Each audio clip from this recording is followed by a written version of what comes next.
Today, guys, we're going to work on the front differential on the Xmax. A couple of days ago when we were bashing it, crashed it full speed into a wall. Broke the bumper, which is obviously not the major deal. The major deal, which I want to try to show you, is that the diff housing cracked. You can see it moving back and forth there. And you can see the differential in there just a little bit. Somehow or another, also the pinion popped out. Don't know how, but the pinion got out of there. And underneath the skid plate, we cracked I believe it's called a tie bar. We cracked that as well. So we're going to get into this thing and make it alive again.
Next is the front bumper and skid plate.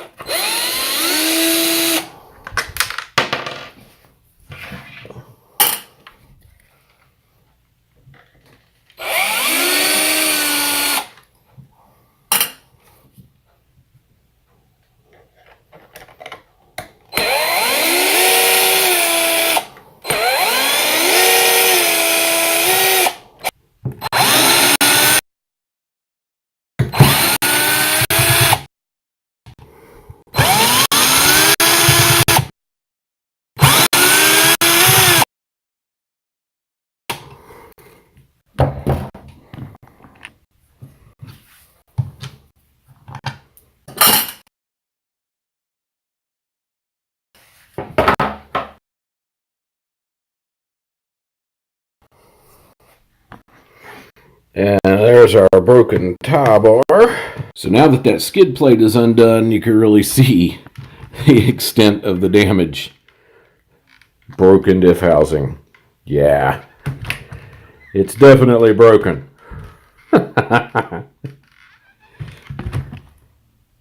we're going to remove the lower A-arms, which are actually on the top of the frames since this Xmax is upside down.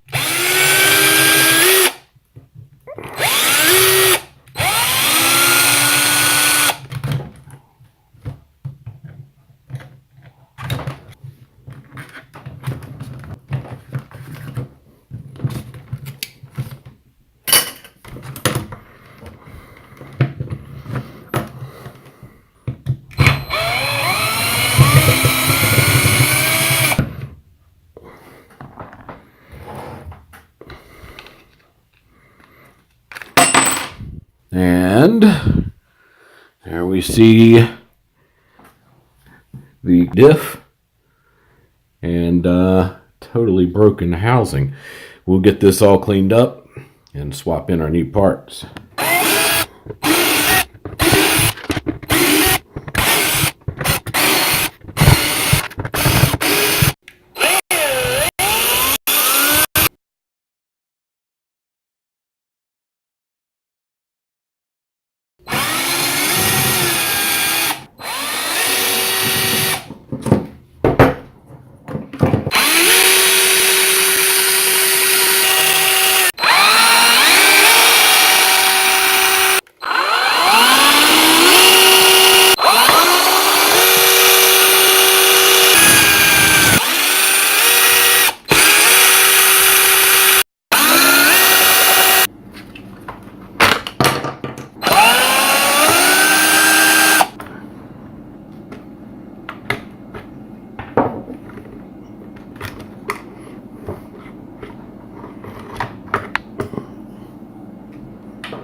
you pull your center drive shaft out, there is a just a spline piece here that goes towards the rear.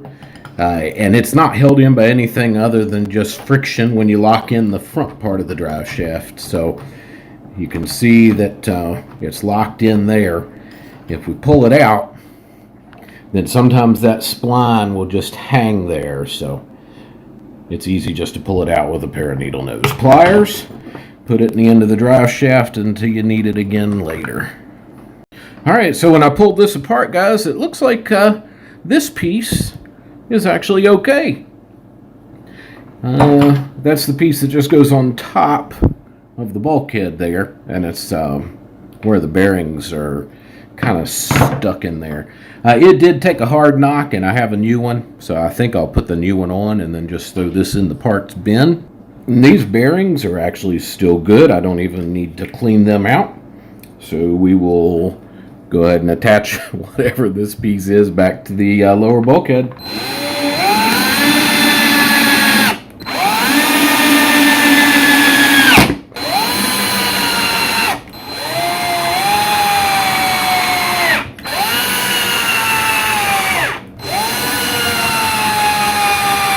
Okay, and now for getting the diff out of what's left of the housings here.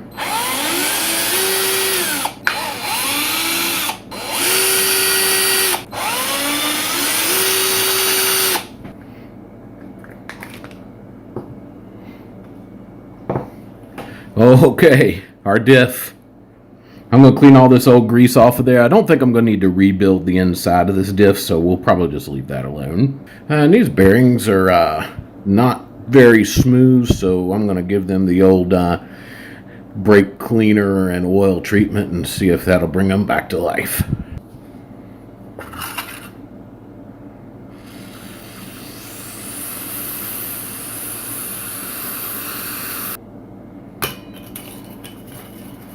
Alright, we'll leave them soaking for just a minute. Be very, very careful when you pry these shields out.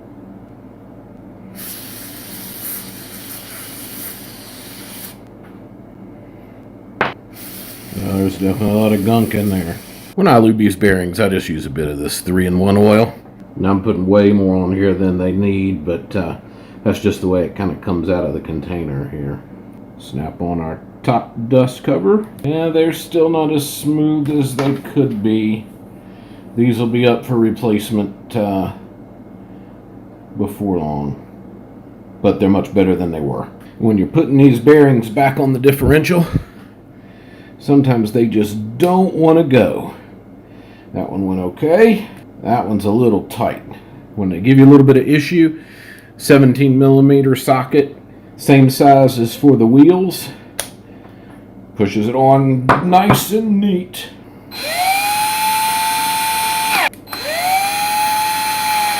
When you put this diff back in there, make sure you grease those threads where they run against the pinion.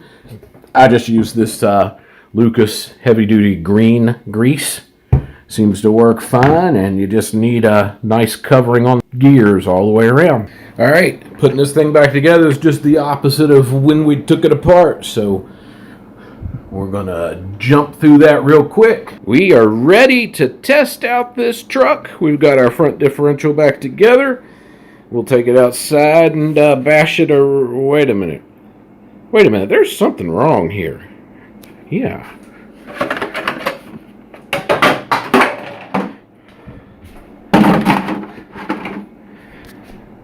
That's better. Now we can test it out. All right. Thank you very much for watching, guys. I appreciate it.